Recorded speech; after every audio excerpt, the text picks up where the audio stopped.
Good morning. So today for Heggerty, we're going to practice our vowel sounds. So we have E for edge, and then long sound, E, and sometimes silent. It makes the long vowel sound long, or the vowel sound long.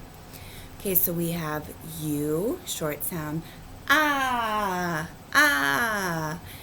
Long sound, U, short sound, or sometimes ooh, like in ooh. Letter O, short sound, ah, like octopus. Long sound, O. Sometimes ah, like in love.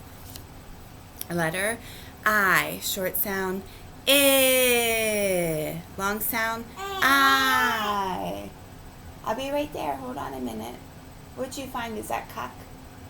Go put that away. Sometimes it's E, like in chili. Letter A, short sound, ah, like in apple. Long sound, A. Sometimes ah, like in hall, and sometimes ah, like in America. Good job with the short vowel sounds. Now we're going to do some blends and digraphs. So let's watch and see who can get them all correct. So we have GL puts together is glue. TW put together is twirl. Hold on one second.